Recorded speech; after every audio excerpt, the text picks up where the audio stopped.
Gracias por continuar con nosotros. Tal y como les habíamos señalado hace un momento, el doctor Plutarco Arias, neumólogo, quien tiene práctica médica abierta en la clínica Unión Médica de la ciudad de Santiago, es nuestro invitado para hablarnos de la apnea del sueño. Doctor, gracias por acompañarnos. Inmediatamente sería oportuno preguntar, de acuerdo a usted, ¿qué es el sueño? Bien, hablando de la apnea del sueño, yo creo que es importante empezar hablando del sueño. El sueño es una actividad integral de la vida cotidiana misma y es la capacidad biológica, si se quiere, necesidad biológica de restablecer parte de las energías perdidas durante el día, parte del equilibrio mismo del día. Entonces es una actividad con el objetivo de restablecer las actividades tanto físicas como biológicas y psicológicas durante el día. En ese concepto, el sueño desde hace tanto se viene haciendo investigación una tras otra y se pensó en un momento que era una actividad pasiva del ser humano y que no pasaba nada durante el sueño. Pues no, quizás, yo pienso que hasta los mismos sueños y las grandes pesadillas hicieron que se pusiera a la gente a seguir investigando sobre el sueño y a ver que justamente se produce una serie de fenómenos durante el sueño y que en vez de ser una actividad pasiva, es una actividad activa muy dinámica donde se ponen en funcionamiento una serie de mecanismos fisiológicos en términos de mecanismos físicos, psicológicos, sobre todo donde hay alteraciones importantes y cambios en la frecuencia cardíaca, presión arterial, secreciones hormonales, temperatura corporal. Es parte del sueño lo que conduce a lo que el manejo es el termostato del organismo muchas veces. Entonces, todo esto en conjunto se produce durante una serie de ciclos, porque durante el sueño hay varios ciclos que se producen, o fases, dos grandes fases con ciclos repetidos. Una gente normalmente hace durante el sueño duerme 4 a 6 ciclos durante una noche, siempre y cuando cumpla con el tiempo suficiente para dormir. Y entonces hay una tendencia a que se produzcan en esas dos grandes fases. Hay una etapa de vigilia que cuando te acuestas en la cama y estás despierto, y se van a producir una serie de fenómenos sobre el tiempo, después que te acuestas, en términos de cambios musculares y cerebrales. Y entonces esa primera etapa es la etapa de vigilia y después entran las tres grandes etapas, la etapa N1, N2, N3 del sueño, que van profundizando el sueño y van produciendo alteraciones musculares de relajamiento, que son esas primeras etapas, incluso son las que tienen que ver con el famoso sueño no REM, que es el sueño de movimientos oculares no rápidos y de que la musculatura va cediendo poco a poco, pero que no es el sueño más profundo, sino es el sueño más superficial, que permite que la gente tenga básicamente restablecimiento en lo que el concepto de tejido corporal propiamente dicho, de restablecer, recuperar parte de la calidad perdida durante el día, el tejido corporal. Entonces la otra fase, que es la fase más profunda, que es el sueño no REM, que hablaremos más adelante. ¿Por qué entonces tenemos que dormir? Dormir es una necesidad para parte del equilibrio del cuerpo humano y del ser humano. El cuerpo humano es todo un equilibrio, entonces hay una necesidad importante de dormir para restablecer justamente, restablecer funciones vitales, funciones hormonales propiamente dichas, funciones de descanso en términos de lo que tiene que ser el equilibrio. Si estoy despierto durante todo el día, pues lo lógico es que tenga que dormir en la noche, y esa sería la forma más fácil de explicarla. Mientras paso todo el día despierto, tengo la necesidad de dormir en la noche para equilibrar, para reparar funciones vitales en términos físicos y biológicos y psicológicos y neurofisiológicos, y si estoy durmiendo, entonces logro esa recuperación, y entonces los cambios que voy a conseguir de manera importante en todos los sentidos, sobre todo alteraciones neurofisiológicas y en términos cardiorrespiratorias, es de manera importantísima. Mucha gente se pregunta, doctor, porque se escuchan versiones disímiles, ¿cuántas horas hay que dormir? Fíjate qué interesante eso.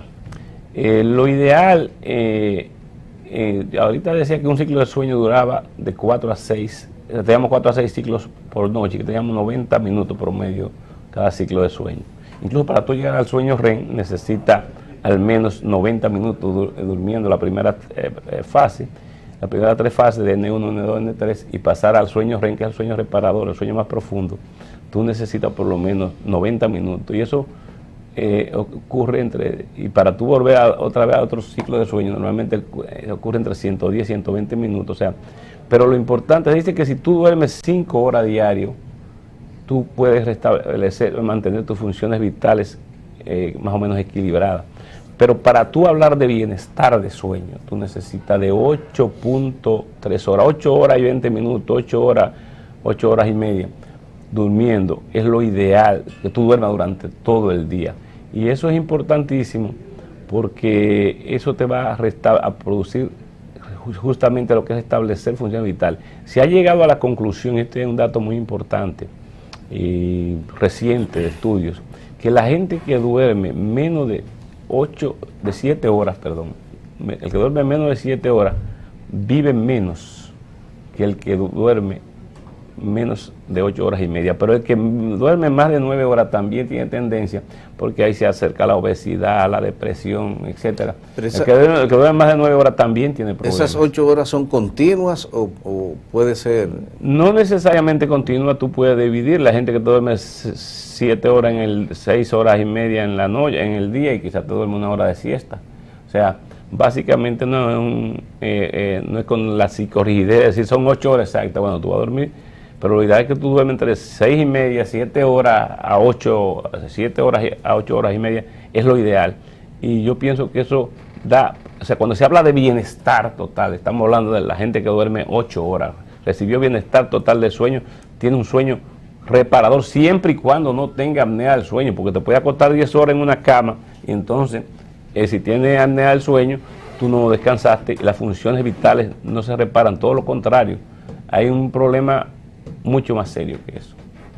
No importa el ciclo del sueño de las 8 horas para hacer un sueño reparador. Si yo trabajo de noche y duermo de día, ¿mi calidad de sueño es la misma? Tu calidad de sueño es la misma, pero lo ideal es que tú, dentro del ciclo completo, por lo menos hagas 1 o 2 sueños REM. Dentro de toda la noche durmiendo, que tú hagas 1 o 2 sueños REM. Aunque la calidad es la misma, porque el sueño que te da descanso, se dice total, realmente es la etapa del N3 del sueño. En esa etapa N3 del sueño, que es la más larga de todas, de cada ciclo, que dura alrededor, te puede durar 45, 50 minutos, esa es la etapa que te permite descansar. Se dice que esa etapa permite que tú restablezcas las energías, sobre todo recomposición, parte de energía, recuperación de energía, y descanso en esa parte. Lo que no te permite, si tú no haces sueños REM, entonces el otro ciclo del sueño, es la parte que tiene que ver con la parte neurofisiológica en términos de memoria y aprendizaje. Y esa es la arquitectura del sueño dañada para memoria y aprendizaje cuando no se hace sueños REM. Por eso ustedes van a ver la capacidad cognitiva y de alto nivel de los niños, que aprenden todo rápido, porque los niños hacen mucho más sueños REM que los adultos. Todo lo contrario, los adultos, después que vamos entrando en cierta edad, dormimos menos. Igualmente, tú vas a encontrar, y si no sé si a alguno de ustedes le ha pasado, pero puede ser que se hayan tomado unas copas de más, y ustedes verán que no hacen sueños REM, hacen sueños cortos, se despiertan y hacen la primera etapa del sueño, los primeros 80 o 90 minutos se despiertan y después quizás no duermen más, y si vuelven y duermen, les pasa igual. Pero ¿qué pasó? Cuando se despiertan por la mañana, posiblemente no recuerden en qué vehículo llegaron, cómo llegaron, y ahí se producen muchísimas alteraciones en términos neuropsiquiátricas que son importantísimas de definir, porque son lo que tienen que ver con todos los accidentes de vehículos, etcétera. O sea que de tránsito, accidentes laborales, accidentes domésticos, es muy interesante el estudio del sueño y es un poquito hasta emocionante, pero empezarlo a ver así es igual que las pesadillas, como usted decía, pero las pesadillas son el sueño REM, pero las pesadillas, porque son sueños REM, tú las recuerdas de una vez en el momento, porque te despertaste con ellas, igual que la parálisis, a veces se te duerme un brazo, la parestesia en un brazo, adormecimiento de un brazo, que también ocurre en el sueño REM, cuando estás en ese sueño profundo que te ocurre eso. ¿Podría interpretarse que no dormir suficiente acorta la vida? No dormir suficiente acorta la vida. No dormir suficiente genera una serie de enfermedades cardiovasculares, arritmias cardíacas. Cuando tú no duermes suficiente, lo más probable es que sienta opresión en la mañana, cefalea, mal humor. Pero no solamente eso, el acortamiento de la vida por enfermedades como la diabetes, la resistencia a la insulina es importantísima en gente que no duerme bien. La gente que tiene insuficiencia cardíaca probablemente se le acorte la vida si tiene apnea del sueño. Lo más fácil que una gente con apnea, que una gente que no duerma suficientemente bien también tenga algún tipo de problema de una arritmia y tenga una muerte súbita y en la misma cama.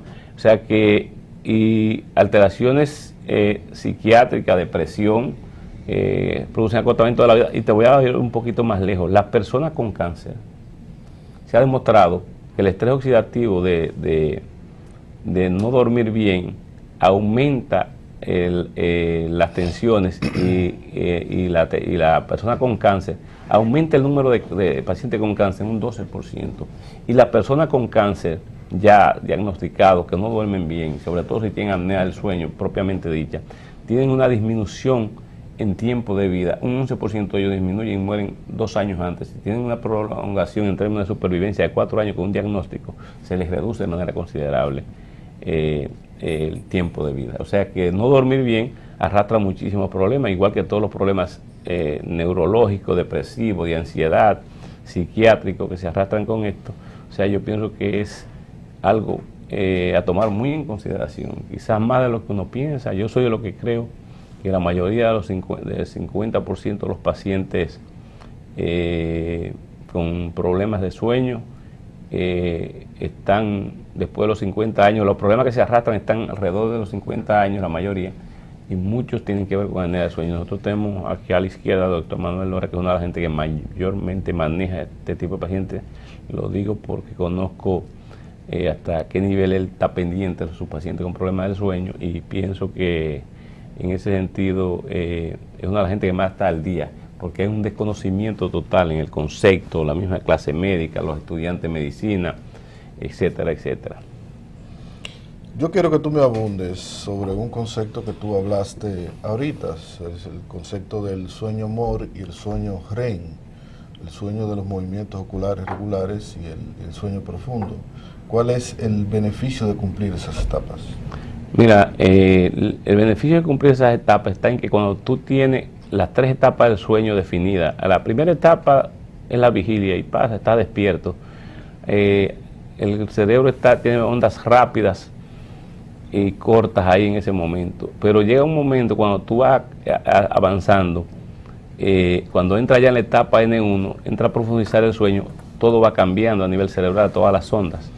Y después que ya entra, que es una etapa corta de 12 o 15 minutos, cuando tú estás somnoliento, que es una de las formas que yo, personalmente a mí me ha ocurrido, que cuando te suena el teléfono, que te empieza, como que te despierta de susto, porque todavía está, lo que está a tu alrededor, es en el sueño no REM, lo que está todavía, lo que circula a tu alrededor todavía incide en tu capacidad de descanso. Ya la parte N2, que es la parte que el paciente en ese ciclo, en el primer ciclo, entra 40 minutos, 50 minutos, entonces ya va profundizando, pero va perdiendo en términos de la flacidez muscular, va cayendo un poquito, la etapa termina en términos físicos de descanso. Y entonces esa N2 es esa etapa ya más profundizado el sueño, y la N3 ya que es un poco más profunda, tú entras de descanso, pero la etapa N3 es corta porque tú rápidamente pasas al sueño REM. Ese sueño REM, que es el sueño reparador, que es donde tú necesitas, quizá normalmente en cada ciclo hay 20 o 25 minutos de sueño REM cuando se logra, mucha gente no llega al sueño REM, entonces cuando no llega al sueño REM no hay sueño reparador. Por eso te decía, el que se tomó una copa de más probablemente no llega a sueño REM en 3 o 4 ciclos de sueño. Entonces, cuando se levanta el otro día, se levanta muy cansado y la famosa resaca, y ese es el día que dice, oye, no tomo más alcohol. Entonces es una secuencia. Pero no necesariamente no tener sueño REM no va asociado al alcohol. a la ingesta de alcohol. No, digo en términos generales, puede ser hasta una comida suculenta en la noche, puede ser, y no solamente a las patologías propias, la asociación más importante son los ronquidos. Los ronquidos son los que más afectan al sueño REM. No tienen, digo esto por un ejemplo, porque son situaciones que pasan en el día a día, en el devenir de la gente, pero en términos generales el sueño REM es el sueño reparador, el sueño que produce descanso cerebral, que permite mayor nivel de concentración, que permite mayor nivel de aprendizaje, que permite mayor nivel de recordar, de memoria. O sea, ese es el que te permite esa fase. Entonces actúa en el concepto básico de la neurofisiología, en el concepto básico neurológico. El otro, que te decía, el no REM, va hacia el descanso físico en términos de restablecimiento de tejidos corporales, etcétera. Entonces, por eso el sueño REM tiene una importancia capital y lo ideal es que todo el mundo, en todos los ciclos de sueño, pase las primeras etapas, las primeras 3 etapas y caiga en el sueño REM. ¿Qué es una hipoxemia durante el sueño? Bueno, una hipoxemia durante el sueño son estos pacientes, nosotros normalmente es la baja de oxígeno en el organismo. Estos pacientes tienen tendencia, muchas veces son pacientes tienen datos de apnea del sueño propiamente dicho, obstrucción de las vías aéreas, y entonces cuando tienen la obstrucción de las vías aéreas le baja el oxígeno en todo el organismo. Entonces la saturación de oxígeno baja. Cuando nosotros decimos que hay hipoxemia durante el sueño, importante, el paciente puede tener una saturación de oxígeno de 97, 98, 90 mientras duerme. Lo ideal que ande por encima de 92, siempre cuando el paciente no baja de 90, son las hipoxemias que más nos llaman a la atención durante el sueño. Un paciente que durante el sueño baja de 90, lo puede tener un paciente con problemas cardiorrespiratorios importantes, con problemas de insuficiencia cardíaca, lo puede tener un paciente con problemas de tipo de asma bronquial. Y el otro día hay una conferencia en la capital del Mundial del Asma y hablamos primero el huevo, la gallina, un asmático que ronca, un asmático con apnea del sueño. O sea, la hipoxemia que se produce en ese tipo de pacientes es mucho mayor, y esos son los pacientes que muchas veces te bajan de 90 con mucha frecuencia. Entonces la hipoxemia la manejamos cuando el paciente está por debajo de 90. ¿Cuándo ustedes califican a un paciente como un paciente hipoventilador durante el sueño? Fíjate, estos son los pacientes obesos, pero cuando hablamos de pacientes obesos, específicamente hipoventiladores, son los pacientes que tienen frecuencias respiratorias a veces lentas y profundas, pero son pacientes que la capacidad ventilatoria está tan disminuida que mantienen un nivel de anhídrido carbónico por encima de 50 durante el 25. Un paciente hipoventilador, hablando de sueño, es el paciente que durante la noche permanece con más del 25% del tiempo total de sueño con el anhídrido carbónico por encima de 50. ¿Cuáles son las calificaciones o nombres que reciben los trastornos del sueño? Fíjate, están el insomnio, están la parasomnia, están las apneas del sueño específicamente, están los trastornos del ritmo circadiano que tienen que ver ya con un concepto con el día, con las horas de trabajo, con el descanso, etcétera. Pero dentro de cada una tiene sus definiciones específicas.